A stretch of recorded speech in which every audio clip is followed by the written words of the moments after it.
For shake hand grip players, I will take 1 minute to teach you a grip called the 3-point pinch grip. What is the 3-point pinch grip? Let me show you up close. How I hold it, how I pinch it. Alright, which 2 fingers do the pinching? It relies on our thumb and our index finger. These 2 fingers pinch the side edges of the racket. These 2 fingers pinch it. After pinching the racket, you will notice my index finger on the back is pinching the upper part of the racket handle, specifically right in the middle. Secondly, for our remaining middle finger, ring finger, and pinky finger, look at it this way. Where do I put them? I place them on my backhand rubber. On this backhand side, right in this little indentation in the triangular area of the blade. The middle finger rests here. Look, pinch it like this. Thumb and index finger pinch. And then, the middle finger presses against this indentation at the neck. Okay, now it's in this kind of 3-point pinch grip. Everyone, you will find this ensures that when we are serving, our fingers can apply force. Because your fingers must be able to grip the racket tightly, there must be a breaking force. So our fingers must be able to pinch securely. Not only does it secure the grip, if I use a full grip fist grip, my wrist becomes very inflexible. I can only use my arm. But now that I've adjusted my grip like this, when I go to generate power and spin, look at the flexibility of my wrist. It becomes much higher. This way, at the very moment of the serve, your wrist can have excellent space to generate power. If your wrist is locked tight, you have no space to generate power. Once your fingers and wrist have space, only then can you create friction. Only then will you have the distance to brush the ball. Only then will the ball generate spin. Okay, this is about the grip. Now let's talk about the key points. For many friends who are relatively at the beginner level, including some of our friends who have practiced the reverse pendulum serve, problem will inevitably occur. You will definitely run into the problem of not being able to apply power effectively. You'll feel that when you toss the ball and swing, you will miss the ball. Right. Also, you'll find that at the moment of serving, no matter how hard you try to generate power, it feels you can't output the power. So this is very likely because in your backswing loading up and then power generation, the overall logic and sequence of the movement have a problem. What problem? Everyone watch closely. Curling the wrist directly inwards and then directly extending it outwards. That is to say, they split their serve into 2 steps. Loading up and generating divided power. Into 1, directly curling inward to load up, directly extending outward to apply power. You will if find you serve like this, you won't be able to generate force. You can all go watch some of the players who have great classic reverse pendulum serves. Zhang Jike, including Fen Zhendong. Watch their reverse pendulum serves. Not a single one of them simply curls their wrist directly inward like this.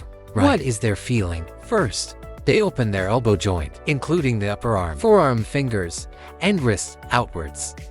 First open them backwards, upwards, and outwards. This is step 1.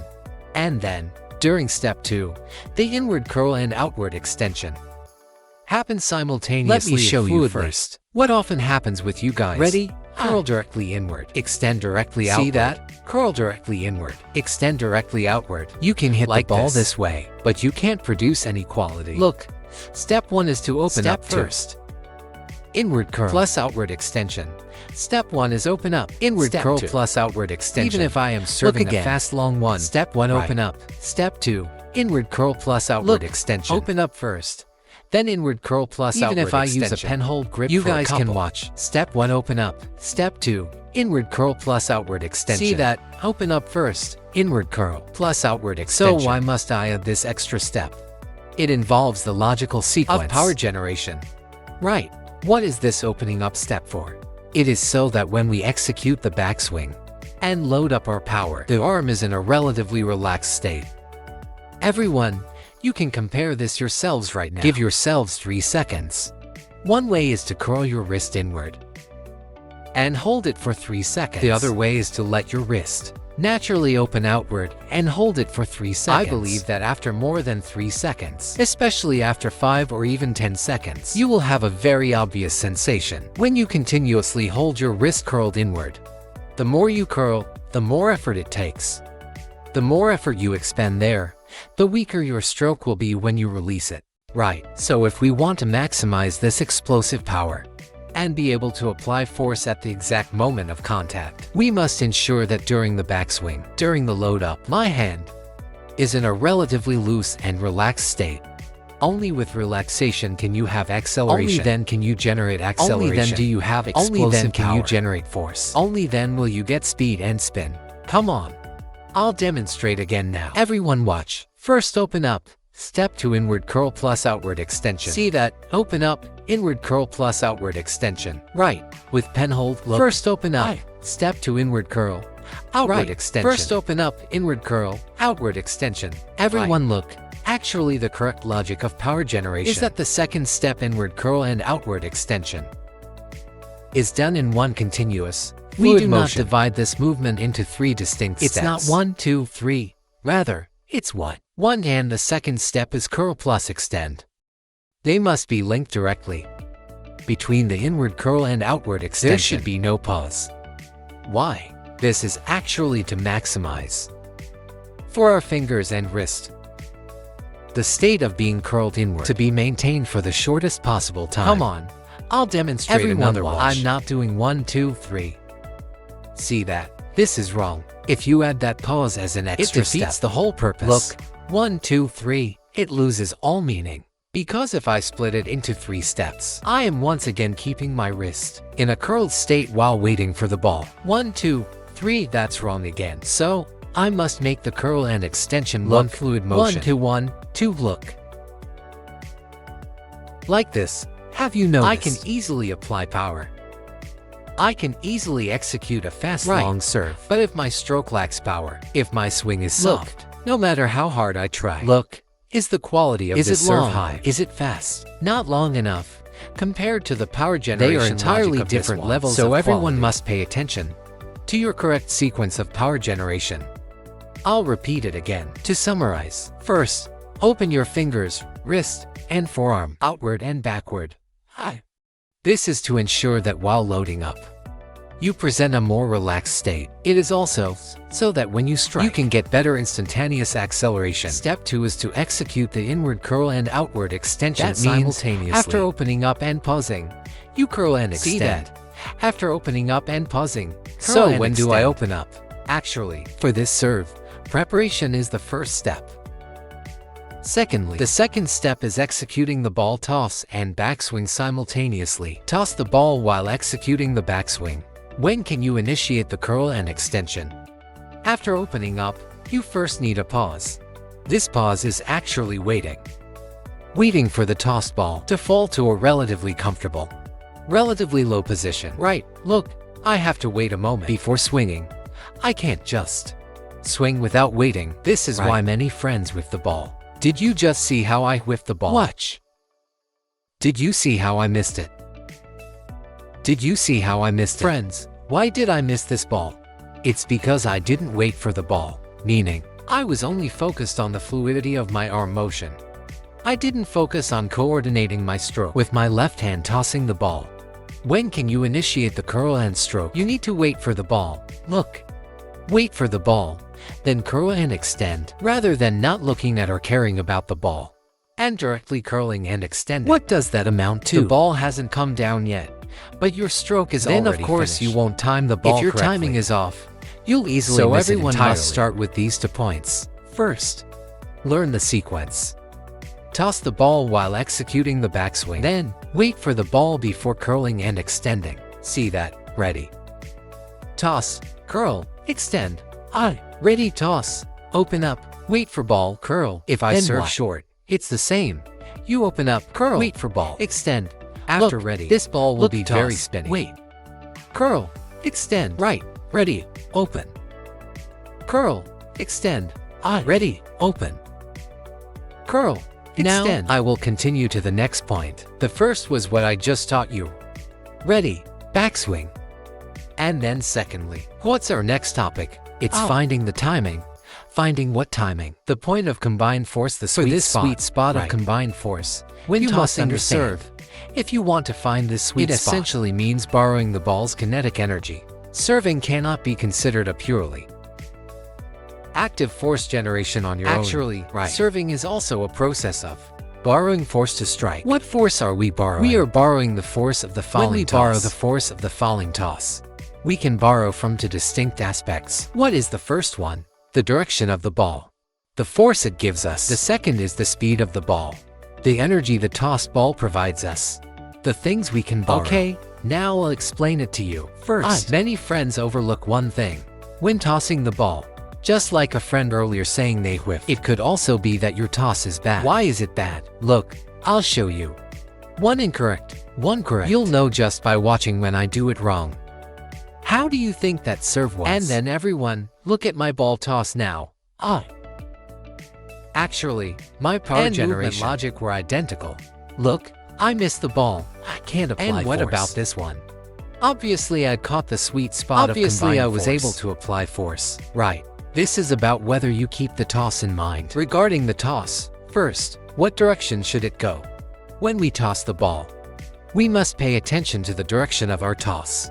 You can simply understand it as the ball must be tossed in a direction moving slightly towards your own body.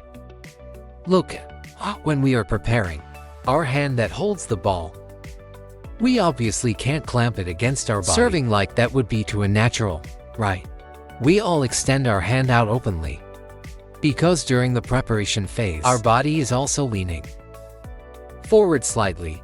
Therefore, the hand that tosses the ball, the preparing hand, is also out in front of the body. Because in the split second we toss and load up, our center of gravity goes from leaning forward to becoming what? It becomes slightly backward. We slightly lean back, which means we need to shift our weight from the front left leg, transferring it to the back. That means my body is here during preparation. But ultimately, when I execute the strike, I am at this position. Prepare strike here. Right. So we must toss the ball towards what? Towards the position where we will strike it. So, you see my toss. Must I toss it towards a position closer to my body? Only then can I apply power. Look, preparation. When tossing, everyone look where I toss it. As my body moves backward, as my weight shifts backward, my toss is also angled slightly backwards. You absolutely must toss it towards a position closer to your body first, because our center shifts from leaning forward to moving backward. Right. The body moves back, so my toss must also move slightly back. This way, when you toss the ball, and especially at the moment of contact, the ball can be close to your body. When tossing the ball, tossing it slightly towards ourselves is also mostly so that at the moment of contact, the racket, our body, and the ball, these three elements, racket, body, and ball, can all be relatively close together. What is the main reason for doing this? To be able to utilize the power of our waist and abdomen. Because when serving, we do not purely use arm strength to serve. We need the power of our bodies. Weight transfer.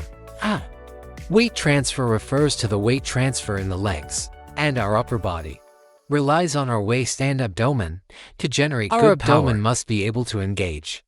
Only then is it good. That is to say, if we want to generate good power, the power of the abdomen must be able to act upon your racket and the ball.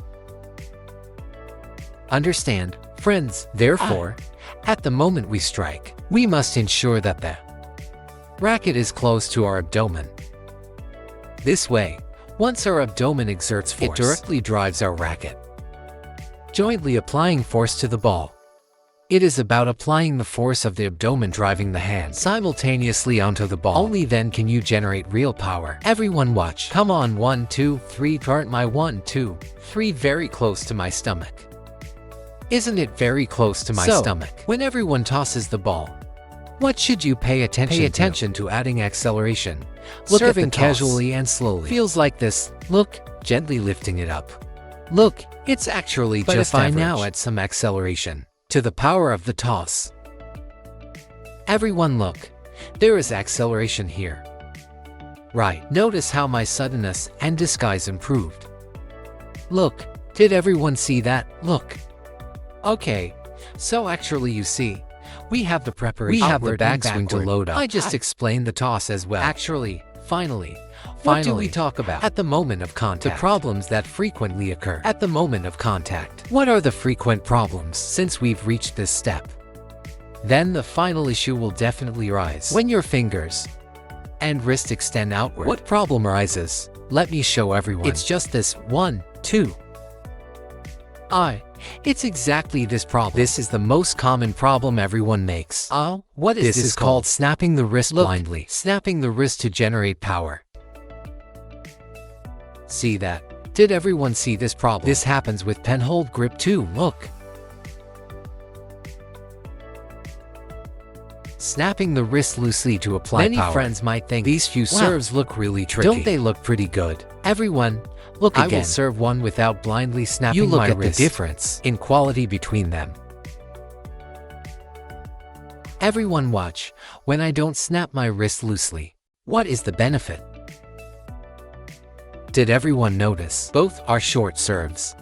But when my wrist is completely loose open, the time between the first bounce on the second bounce is very long, very slow. I tap, this speed. Now everyone I will not let my wrist fully extend open. 1, 2. Everyone, observe the speed of the first and second bounce. How is it? Doesn't it become faster? Doesn't it immediately become faster? 1, 2. Doesn't it become faster? And why is it fast? It's because I was fast just now. Because I did not fully open up my wrist. That is to say, at the very moment of contact, there is a braking action. I have a braking action. It is not letting my wrist fly completely open. Look at this. If you let your wrist completely loosen, completely rotate open, there will be two problems. First, after you rotate it wide open, where is your racket tip pointing? It will definitely be pointing sideways. It will definitely be pointing sideways. Right. Look. Pointing to the side. Throwing it to the side. If you throw it to the side, what problem will definitely arise? You absolutely won't be able to serve a fast long ball. You have directed all your energy to the side. Right. It means for this ball, forward, there is practically no forward energy. Also, look at this. No matter how much my wrist extends outward, the more I open the racket to the outside, this ball, look, it won't even clear the net. Right. It has absolutely no forward force. So the serve will either hit the net or be extremely short. Now everyone, look at what the correct way looks like. 1, 2. Everyone look. At the moment I finished the serve, did I let my wrist completely open? Actually I didn't completely open. After I finished contacting the ball, what have I achieved? I have achieved, look everyone. This is the racket. The tip of my racket. Isn't the racket tip pointing straight at you guys? That is to say, at the moment my serve concludes, where is my racket tip pointing? Forward. 1, 2 pointing forward. The racket tip is not pointing outward or to the side. See that? Friends, look. What does it mean if your racket tip points forward? It means that when my wrist extends outward to, basically halfway through the arc, I need to use finger strength to break the racket. Fingers break. Fingers break. Pen hold grip also uses fingers to break. Fingers break. Look, 1, 2 break. 1, 2 break. I must have a braking action. Look, after every single serve I do, my racket and wrist are never fully open. It reaches this point and stops. This determines whether you have a braking effect. So, when your wrist fully opens or flails out, firstly, your force is extending at a constant speed. There is no braking, which means, at the moment you contact the ball, there is no sudden acceleration. Therefore, the ball you serve will be slow and floaty. Secondly, if we don't have braking, right, you flail it open. The direction it opens will definitely become more sideways as it extends. More to the right side. The more you flail to the right side, relatively more force goes to the right, and less force goes forward. So I can only say, even if you open it up, but you can only serve a very slow, short ball.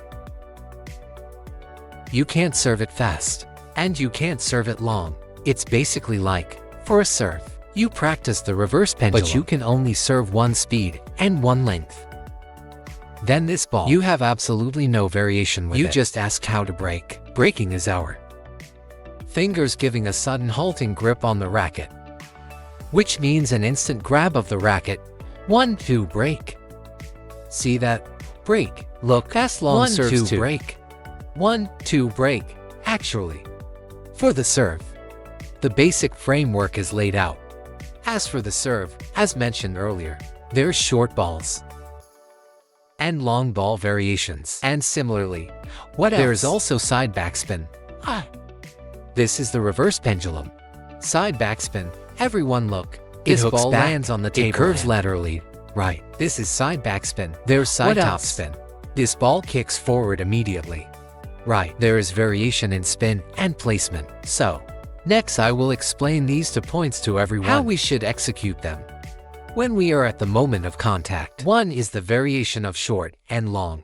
The other is the variation of spin. So how do we change short and long? Come on. There are 2 points. 2 points. First is the adjustment of the hand. Adjusting the direction of force in the hand. Second is the adjustment of body power. Okay, let me show everyone. Everyone watch as I serve. Built upon a foundation of good breaking. How do I serve a short ball? Let me show everyone. Look, 1, 2, 3. Everyone look. Why doesn't it go long? 1, 2, 3. What did I adjust? Also, everyone watch when I serve a long ball. 1, 2, 3. Everyone watch when I serve long versus short. What is the difference between them? 1, 2, 3. This is long. This is short. This is long. This is short. The variation of long and short. I just did a short one. And another long one. The difference between them lies in the direction of power generation. short balls, What is it? More force directed sideways. Look, applying force sideways. Executing this sideways force does not mean your wrist must fully open sideways. The fingers and wrist at the final moment must always have the racket tip pointing forward. As a break, this is the prerequisite. And then, to make the ball long or short, what do we adjust? The forearm, the direction of the forearm's power. When I want to serve short, my forearm moves sideways, but my racket tip must stop exactly pointing forward. 1, 2. 1, 2. Right. My racket tip points forward, but the forearm moves sideways. Forearm moves sideways. 1, 2, sideways and backward. Okay. This is What the about first long point. serves? How do we serve a long ball? Everyone look at the long serve. When I am generating power, which way am I directing the power? I am going forward. See that? My power is directed forward. One is short ball. Going sideways. More sideways force. Look, more sideways. More sideways force. A long serve. Look at what am I doing? More forward force. Everyone must learn to use the direction of power generation to adjust the length of the ball. Serve short, go sideways. Directing force sideways creates a short serve because the more force you direct sideways, the less forward force you have, so it goes shorter. The more you go sideways, the better you can create this left to right. Friction. Brushing from left to right creates what? Isn't that just right side spin? Right. The more sideways force, the easier it is to generate good spin, good side spin, good friction, right. With more friction and less impact, the ball naturally won't easily go long. And since we directed the force sideways, the forward force is reduced. Then it creates a right side spin, a right spinning and short.